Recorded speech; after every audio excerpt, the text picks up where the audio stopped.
उत्तर प्रदेश में 58,000 ग्राम प्रधानों के साथ आखिर क्या हुआ? क्या उनकी शक्तियां खत्म कर दी गई हैं? क्या पंचायतों का पूरा कंट्रोल अब जिला प्रशासन के हाथ में चला गया है? और क्या इसका संबंध 2027 के विधानसभा चुनाव से है? नमस्कार दोस्तों, मैं हूं धीरज ढिल्लों और इस वीडियो में हम विस्तार से समझेंगे यूपी सरकार के उस फैसले को जिसने गांव की राजनीति में नई बहस छेड़ दी है। सबसे पहले पूरी टाइमलाइन समझते हैं। उत्तर प्रदेश के करीब 58,000 ग्राम प्रधानों का 5 साल का कार्यकाल 26 मई 2026 को खत्म हो गया।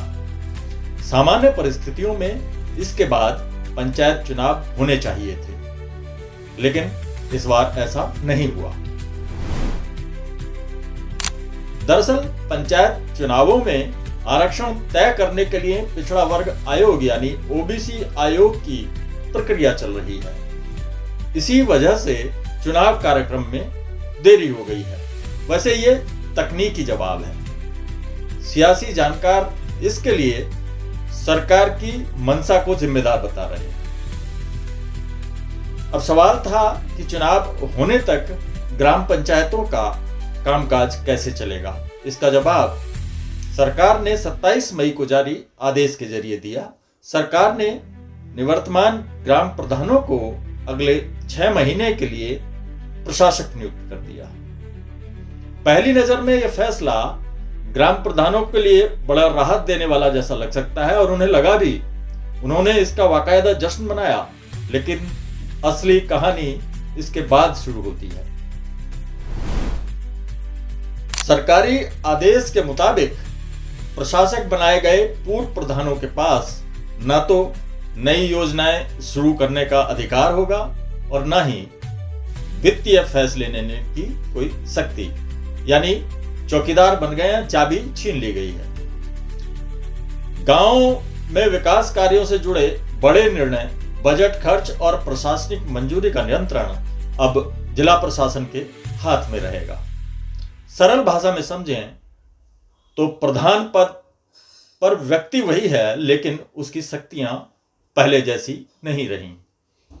ग्राम पंचायतों के विकास कार्यों और वित्तीय मामलों की निगरानी अब मुख्य रूप से जिलाधिकारी यानी डीएम और जिला पंचायती राज अधिकारी यानी डीपीआरओ के माध्यम से होगी। यहीं से राजनीतिक चर्चा शुरू होती है। विपक्षी दल इस फैसले को पंचायत प्रतिनिधियों की शक्तियां सीमित करने वाला कदम बता रहे हैं।